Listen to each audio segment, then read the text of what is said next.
ఉత్తర పక్షం ఉంది కదా బీజేపీ, అది నన్ను దక్షిణ స్వరం అనే గుర్తిస్తుంది. అంటే పాప వాళ్ళ కన్ఫ్యూజన్, ఇటు కర్ణాటక వాడా, తమిళోడా, తెలుగోడా, మలయాళినా, తెలంగాణనా, ఆంధ్రప్రదేశ్, అదంత ఈజీగా అర్థమయ్యే విషయం కాదు. అంటే నేను ఎప్పుడు చెప్తున్నా, ద్రావిడ అంటే నేనే. అంటే కర్ణాటకలేమో మా బాబు మావాడు అన్ని భాషలో మాట్లాడుతున్నా చాలా గర్వపడుతుంటారు. పాప ఈ ఉత్తర పక్షం వాళ్ళకి పొందిన వాళ్ళు ఆంధ్ర తెలంగాణకు వస్తే మావాడు అంటున్నారు ఏంటి వాళ్ళు, ప్రకాష్ రాజు గారు అంటారు. ఇది ఎండే ఆళ్ళే అని మలయాళీ మాట్లాడతాడు, అంటే నమ్మచల్లండి ఆ ప్రకాష్ రాజ్ అంటారు. ఆ కన్ఫ్యూజన్ బాగుంది నాకు. అంటే నేను ఎప్పుడు చెప్తున్నాను, వైశిష్ట్యాలు ఇన్ని డైవర్సిటీ ఉన్న ఒక ఉంది కదా, దాన్ని నేను రిప్రజెంట్ చేస్తున్నాను. లోపల నేను ఎంత శ్రీమంతుడిని నాకు గర్వం అవుతుందని నేను చెప్తుంటాను. రీసెంట్ గా నా ఫ్రెండ్ ఉత్తేజు ఎవరితోనో మాట్లాడాడు, షూటింగ్ లో ఉన్నాం. అటువైపు ఒక ఆయన, అరే నా బుక్ 8 భాషల్లో ట్రాన్స్లేట్ అయిందిరా, అనువాదం అయింది అన్నాడంట. దానికి ఇటు చెప్పాడు, నీ బుక్ ట్రాన్స్లేట్ అయింది 8 భాషలు తెలిసిన ప్రకాష్ రాజు నా పక్కన ఉన్నాడని. నేను దక్షిణ స్వరం కాబట్టి కొందరు ఎంపీలు, కొందరు నాయకులు మన ఆంధ్రాలో నేను ఏం మాట్లాడినా ఎగెన్స్ట్ గా మాట్లాడుతుంటాను. వాళ్ళకి సభాముఖంగా నేనేం చెప్తానంటే, ఉత్తర పక్షానికి అమ్ముకున్న ఉత్తర కుమారులు, మీకు ఉత్తరం చెప్పాల్సిన అవసరం నాకైతే లేదన్నా. ఈ సభలో నేను మాట్లాడేది ఇక్కడున్న మీతో కాదు, నేరుగా చెప్పాలంటే ఉత్తర పక్షానికి ద్రావిడ సంస్కృతిని, ద్రావిడ స్వాభిమానాన్ని అమ్ముకున్న ఈ ఉత్తర కుమారులకి నేను మాట్లాడాలి. అంటే ఎందుకు మాట్లాడాలంటే, వీళ్ళకి ద్రావిడ అంటే దక్షిణాది స్టేట్స్ భాషలు ఇక్కడ చెందిన మనుషులంటే ఒక దురభిప్రాయం ఉంది. అభిప్రాయం ఉంటే పర్వాలేదు, దురభిప్రాయం ఉంది, అపార్థం ఉంది. వాళ్ళకి ఏం చెప్తున్నానంటే, మీరు ఇప్పుడు ఈ ప్రపంచంలో, ప్రస్తుత ప్రపంచంలో అక్రాస్ ద వరల్డ్ ఈ జెనెటిక్ స్టడీస్ జరుగుతున్నాయి. అవి ఏం చెప్తున్నాయి, చారిత్రాత్మకంగా, జన్యుపరంగా, సాంస్కృతికంగా, అంటే హిస్టారికలీ, జెనెటికలీ, కల్చరలీ ద్రవిడియన్స్ ఉన్నారు కదా, దక్షిణ భారతానికి పొందిన మేము ఉన్నాం కదా, వీళ్ళే అసలు నివాసులు భారతదేశానికి అంటున్నారు. We are the original inhabitants. మిగతా వాళ్ళు one way or the other వచ్చారు. ఆ డిస్కషన్కి నేను వెళ్ళను, ఎందుకంటే వీళ్ళు వక్రీకరించడంలో చాలా సేఫ్గా ఇంట్రెస్టింగ్ ఉంటారు కదా. ఈ సభలో అందరూ కలిసి నార్త్ ఇండియా, సౌత్ ఇండియా అని వేరు చేయడానికి మాట్లాడుతున్నాను కాదు. వీఆర్ ఆల్ ప్రౌడ్ ఇండియన్స్, చాలా గర్వంగా ఉంది భారతీయులని. కానీ ద్రావిడలను మర్చిపోకుండా ఉన్నాం. That is your problem.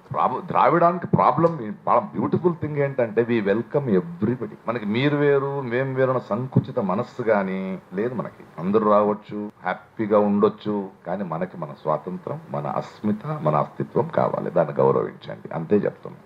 అందుకే వీళ్ళకి ద్రావిడం అంటే ఏంటి, why are these people fighting, why are they asking అని అర్థం అవ్వాలి. ఆర్కియలాజికల్ ఎక్స్కవేట్స్ అంటాం, అంటే పురావస్తు తవ్వకం అంటాం కదా. వీళ్ళు చాలా కంఫర్టబుల్ గా హరప్ప, మొహెంజోదారో అతను అతి పురాతన సమాజం, సివిలైజేషన్ అని రుద్దుతున్నారు. ఐఎమ్ సారీ, అలా కాదు. అది today's greatest studies have said Dravidians were older than them. Simple గా వెళ్తుంది, రిజ్యూ చేస్తున్నారు. కీలడి అని ఉంది రీసెంట్ ఎక్స్కవేషన్. ఎప్పుడు ఈ ఆర్కియాలజీలో ఎక్స్కవేట్ చేసేటప్పుడు అక్కడ ఈ కుండలు, పాట్స్ ని ఎతుకుతారు. ఇఫ్ యు అబ్జర్వ్, అలా కీలడిని ఎక్స్కవేట్ చేసినప్పుడు కొన్ని పాట్స్ దొరికాయి. యూజువలీ పాట్ మేకర్స్, ఈ కుండలు చేసేవాళ్ళు, అది ఇంకా దాన్ని కాల్చి స్ట్రాంగ్ చేసే ముందు అది కొంచెం వెట్గా ఉన్నప్పుడే అది చేసిన వాడు కళాకారుడు ఏదో ఒక ఆర్డర్ సైనో ఏదో పెడతాడు. కానీ కీలడి ఎక్స్కవేట్ చేసినప్పుడు అది కాల్చిన తర్వాత దాని మీద రాశారు. మోస్ట్ వండర్ఫుల్ పైప్స్, ఒక సివిలైజేషన్, చదువుకున్న సమాజం ఉండింది అప్పుడే. అంటే ఎంత గొప్ప. మనం దాన్ని తీసి పక్కన పెట్టేసి రుత్తారా, మీరెవరు మేమెవరు, మేమే పెద్దదని. అంటే ఆ కీలడి ఆర్కియాలజిస్ట్ పనిచేస్తున్నప్పుడు 2017లో ఇంకో కాంట్రవర్సీ అయింది. ఈ ఉత్తర పక్షానికి తెలిసిపోయింది, ఒరే నిజాలు బయటపడుతున్నాయి. They transferred archaeologist. వాళ్ళని పిలిపించి కమిటీ పెట్టారు. మీకేం అర్హత ఉంది, ఏం తెలుసని తవ్వుతున్నారు, భయం ఉంది కదా ఎక్కడ నిజాలు బయటపడిపోతాయో అని. ఇంత గొప్ప ఇతిహాసం ఉన్న ద్రవిడియన్స్ ని, ఉత్తర భారతాన్ని మీరు లొంగ తీసుకోవాలనుకున్నా, అణిచివేద్దామనుకున్నా, లేదా నియంత్రణం చేయాలనుకున్నా, ప్రయత్నం చేసినా ఐఎమ్ సారీ ఒప్పుకో. ఎందుకంటే మీకు కొంచెం హిస్టరీ చదవాలి, మీరు చరిత్ర తెలుసుకోవాలి.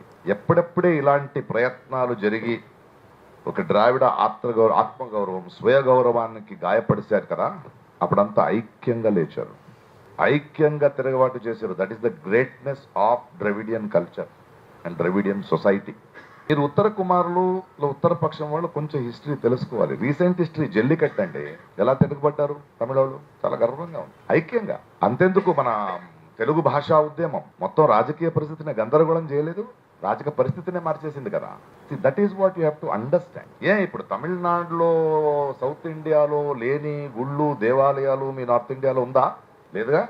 కానీ ఎందుకు బీజేపీ లోపల రాకపోతుంది, ఎందుకు రాలేకపోతుంది? ఎందుకంటే ఇక్కడ ధర్మం వేరు రాజకీయం వేరు. అంత తెలివు అంత ప్రబుద్ధత ద్రవిడకి దక్షిణ భారతానికి ఉంది.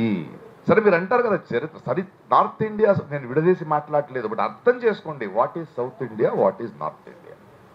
నార్త్ ఇండియా అనేది ల్యాండ్ లాక్డ్ ప్లేస్, మీకు సముద్రాలు లేవు, మీరు ల్యాండ్ లాక్, చుట్టూ భూమి ఉంది. మీ హిస్టారికల్ వికాసంలో ఆ ప్రక్రియల్లో మీకున్న అనుభవం ఎవడో దాడి చేసింది, మీరు దాడి చేసేది అంతే. కానీ సౌత్ ఇండియా అలా కాదు, పెనెన్సులా టిప్, అది 3 వైపు సముద్రం ఉంది, Arabian Sea, Bay of Bengal, Indian Ocean. మన వికాసం మన పెరుగుదల సహకారం వల్ల, కొలాబరేషన్ వల్ల. వ్యాపారం జరిగింది ఇక్కడ, వ్యాపారాలు చేసేవాళ్ళం మనం సహకారంతో వెళ్ళేవాళ్ళం. We are bigger because of that. మా హృదయ వైశాల్యం మన శ్రీమంతికి అందుకొచ్చింది మనకి. వీళ్ళకి తెలియాలి, ఇస్లాం ఈస్ట్ కంట్రీస్కి వెళ్లే ముందు ఫస్ట్ వచ్చింది ఒక ఐడియాగా సౌత్ ఇండియాకినే. వాస్కోడగామా వచ్చింది ఇక్కడికే, సెయింట్ థామస్ వచ్చింది ఇక్కడికే. అందుకే ఇక్కడ మంచి మసీదులు ఉన్నాయి. గోవా కూడా కలుపుకుందాం, సౌతే అది, కొంచెం మహారాష్ట్ర కూడా ఇట్టే, అది బెస్ట్ చర్చెస్ ఇక్కడే ఉన్నాయి, దేవాలయాలు కూడా ఇక్కడే ఉన్నాయి. ఆయన కలిసి బ్రతుకుతున్నాం. అంటే ఎలాంటి వ్యాపారం చేస్తూ ఎదిగామంటే, రీసెంట్ గా ఒక సంశోధకుడు పాండిచేరి దగ్గర ఒక విలేజ్ ఉంది, అక్కడికి వచ్చి ఆడు వెళ్తుంటే అక్కడ పిల్లలు కొన్ని కాయిన్స్ తో ఆడుతున్నారు. అదేంటని చూస్తే దే ఆర్ రోమన్ కాయిన్స్. అంటే కొన్ని మర్చిపోయాము మనం. అంటే ఆ రోమన్ కాయిన్స్ ప్రయోజనం లేదు, కుంటే పిల్లలు ఆడుతున్నారంట, దానికి డబ్బు పెట్టుకుని తీసుకుంటే then he goes back to the history. ఎలాంటి వ్యాపారాలు చేసేవాళ్ళు South Indians, well their spice, ఇంకొకటి యూనో. అందుకే వీళ్ళకి మనం ద్రావిడం వర్ధిల్లాలి, ద్రావిడ వాదం నిలబడాలి. మనది అహంకారం కాదు, గర్వం. ఆ గర్వం అంటే వీళ్ళు హిస్టరీని, హిస్టరీ హ్యాస్ లేయర్స్. అంటే చరిత్రకు అనేక పొరులున్నాయి. మీరు దాన్ని అర్థం చేసుకోవాలి, దాన్ని చదవాలి, దాన్ని జీర్ణించుకోవాలి. అప్పుడు అర్థమవుద్ది మా కోపం ఎందుకు, మా అసహన ఎందుకు. ఎందుకంటే మీరు హిస్టరీ నుంచి నేర్చుకోవాలి. You should not become a victims of history. ఎప్పుడూ ఒక మాట చెప్తుంటాను నేను, నీకు చరిత్ర తెలియకపోతే ఈ రోజు అర్థం కాదు. నీకు ఈ రోజు ఈ క్షణం అర్థం కాకపోతే భవిష్యం ఎలా ఆలోచిస్తావు? It is a continuous tense. So మా గొప్ప ఇతిహాసాన్ని, మా సాంస్కృతిక హృదయ వైశాల్యాన్ని మీరు అర్థం చేసుకోకుండా మీరేమో దాడి చేయాలని, మనలో ఉన్న వాళ్ళందరూ మనల్ని నమ్మి వాళ్ళతో ఉండాలని, ఇలాంటి అమ్ముడు పోయిన వాళ్ళ వల్ల ద్రావిడం కానీ దక్షిణ భారతాన్ని మీరు లొంగదీయలేరు, కంట్రోల్కి తీసుకోలేరు. ప్రస్తుత రాజకీయ పరిస్థితి చూద్దాం. South India and north India, what is the GDP of south India? What is the percentage we are giving to the national exchequer? మొన్న కేరళలో స్టడీ చేస్తే ఇన్ఫాంట్ సర్వైవల్ రేటు ఎంత ఉంది ఇక్కడ, మీకు అక్కడ ఎంత ఉంది? లేదా ఉమెన్స్ ఎడ్యుకేషన్ తీసుకోండి, ఎక్కువ మంది చదివిన మహిళలు ఎక్కడున్నారు? Tamil Nadu was the first state in south India, from south India, which introduced mid day meals. భారతదేశంలో ఆకలి ముఖ్యమా, పని ముఖ్యమా, డబ్బు ముఖ్యమా అన్న కాలంలో ఒక ఇంట్లో ఉన్న ఇంకో నోటికి అన్నం పెడుతూ ఎడ్యుకేషన్ ఇవ్వడం వల్ల, ఆడపిల్లలు చదవడం వల్ల ఇంకో తరం పెరిగింది. ఇవాళ ఎందుకు మనం పాపులేషన్ కంట్రోల్ చేయగలిగాం?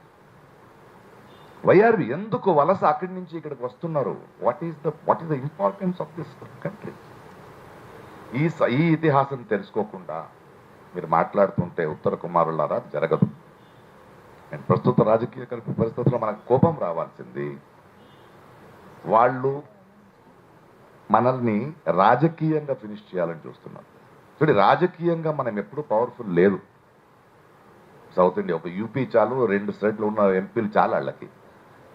అది మనకు వరం కూడా, ఎందుకంటే వాళ్ళు రాజకీయం చేస్తూ ఉన్నారు, మేము పని చేస్తూ ఉన్నాం. అది వరమనే భావించాలి.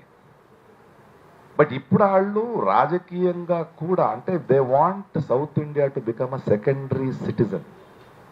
అదే వాళ్ళ ప్రయత్నం. Hindi language imposition is a direct attack on Dravidians. ఇది మీరు అర్థం చేసుకోవాలి.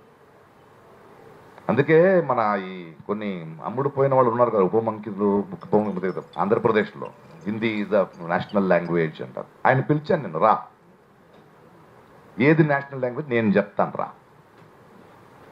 అంటే, మీరు అమ్ముడు పోతే మనల్ని కూడా అమ్మేస్తారా? మేము ఊరుకుంటాం అనుకున్నారా మీరు? What is delimitation?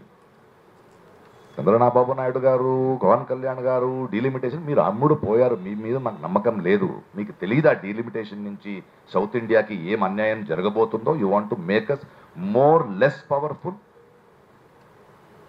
You want to divide it on population. ఈ దేశంలో పెద్ద జబ్బే ఈ అమ్ముకున్న వాళ్ళ వల్లే. ఈరోజు మొన్న ఏదో ఒక బెంగళూరులో ఒక మీటింగ్లో అమ్ముకున్న కొన్ని మాధ్యమాలు అని చెప్తే చాలా కోపం వచ్చేసింది. 80% మాధ్యమాలు అమ్ముకున్నాయి ఇవాళ. అది నా కోపం కాదు, నా ఆవేదన అని వాళ్ళకి అర్థం కావాలి. ఈ దేశంలో మాధ్యమాలు మాత్రమే కాదు, జడ్జిలు అమ్ముడిపోయారండి, వకీలు అమ్ముడిపోయాడు. ఎంతో కష్టంగా పెంచి దేశ సేవ కోసం ఒక జాబ్ అని ఒక డాక్టర్ని పెంచితే ఆడికి తప్పుడు రిపోర్ట్ రాయిస్తున్నారు ఇవాళ.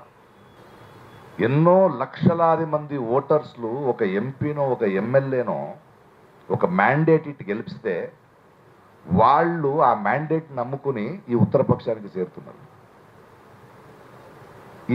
ఈ దేశంలో ఉద్యములు అమ్ముకుంటున్నారు, విద్యా సంస్థలు అమ్ముకుంటున్నాయి, నటులు కళావిధులు అమ్ముకుంటున్నారు. భయం వేయాలా మీకు? ఆతంకం రావాలా వద్దా?